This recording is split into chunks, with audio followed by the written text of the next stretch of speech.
Right. Now, as we explained, first part is creating MySQL database, and the second part will be the connectivity. So first, let me explain you how we create actually database and insert tables and create columns and all using MySQL. The database is accessible as long as your XAMPP is installed correctly in your whichever folder. Normally we have in C drive. So inside XAMPP, this is the installation folder, and we have XAMPP control panel. In future also, if your PHP or database is not functional or if it's not working, normally it gives you localhost error.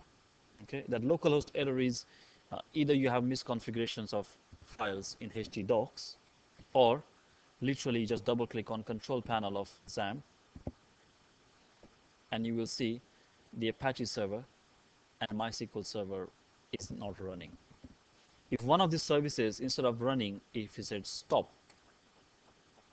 for example like this, it's busy, I think I'm using already.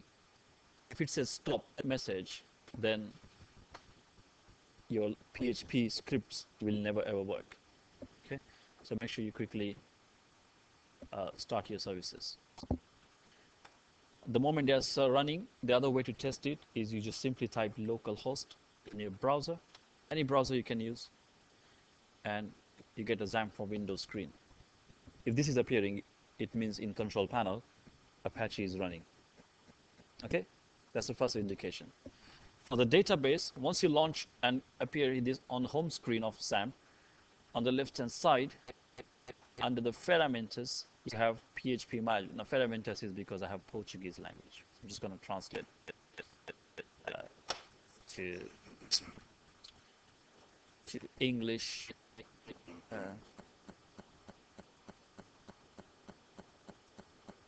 No, what happened? Sorry, localhost.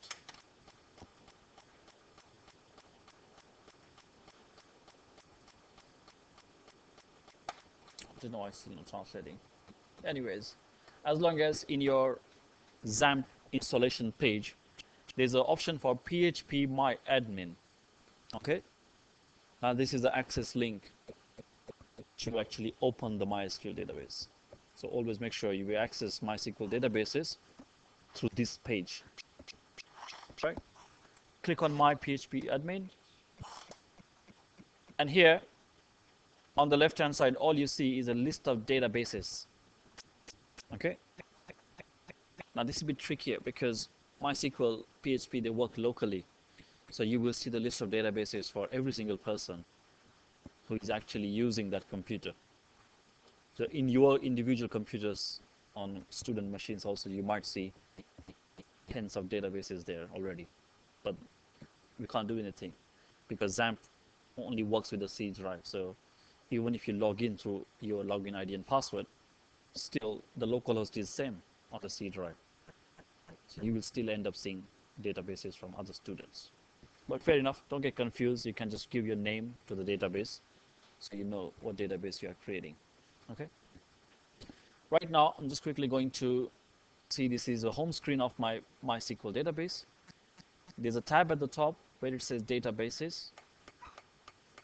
Now here, under the databases tab, you actually create new database. I'm just going to write a name. 1065-eShop. Okay. 1065-eShop, create. The moment it says, it gives you a message, and on the left hand side you can see the top list name.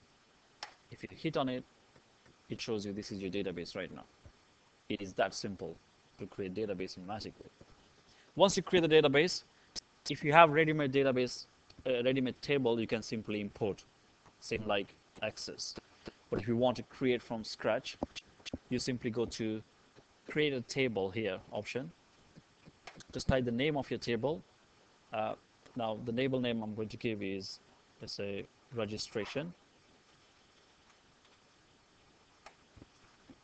I don't need to mention eShop registration because I'm already inside eShop database. So tables will not be visibly, globally visible in the list. In the list, you only see the database names.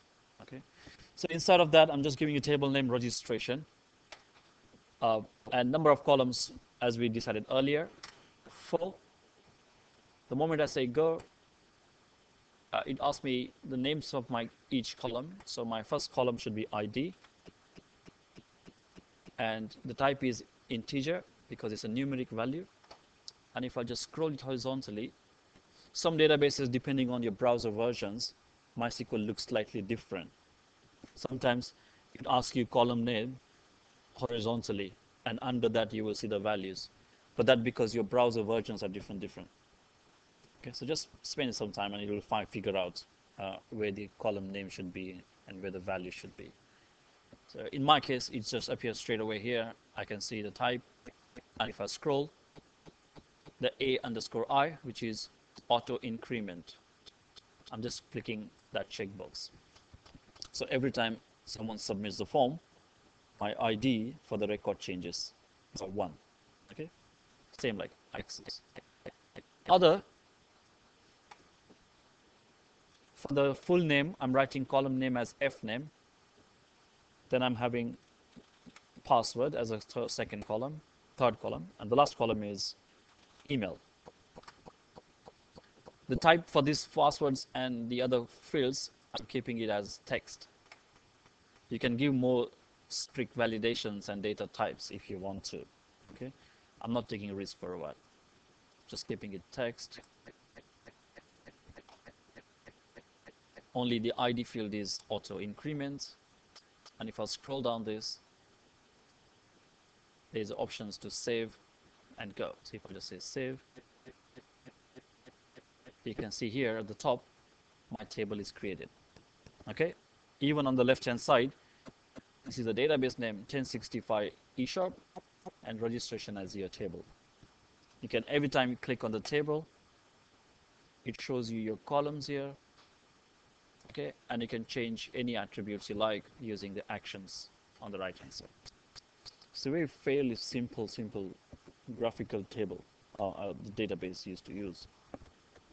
I'm going to keep all these values as it is, but if you want to browse the values of these tables, by default MySQL don't allow you to see your table in real time unless you have at least minimum 1 record. That's why if you just create a brand new table and you want to browse it, MySQL won't allow you. Okay, it gives you that error like that. So a simple solution for that is you can create one dummy record, just dummy values, just for the testing purpose. So to do the dummy values, I can simply go to the Inserts tab. Here it shows me the list of all my 4 columns, and I can simply create first record as 1, fname as James Bond, password whatever, James123, email address james@gmail.com, and you can hit on go. It runs a query on its own, but you can go back to the browse now, and this is how it shows the table. It's not as lucrative as MS Access, but it works. This is how it is being produced. Okay, in real life, this is how the table with the values look in MySQL. No matter how big tables you have, this is how it will always appear. So any website who's using MySQL, they all see in the backend tables like this. So even if you're creating Joomla or WordPress websites, they use PHPMySQL databases. So when you create Joomla website, you might see 15-20 databases on the left, and each database will have 15-20 tables in it. But it's just because the nature of the complexity of the site. In our case, we got our ID as a column, full name, password, email, and this is the dummy entry I've just done. Straightforward. And it is auto incremented for ID. So now, once we connect this database and table with our PHP form, then the new entries for number 2, 3, 4, and so on will come from the form of our website. We don't have to add them manually. It will come as soon as someone registers the web page. Clear in terms of functionality? Okay. Let me stop the recording so that we can start recording connectivity and insert records.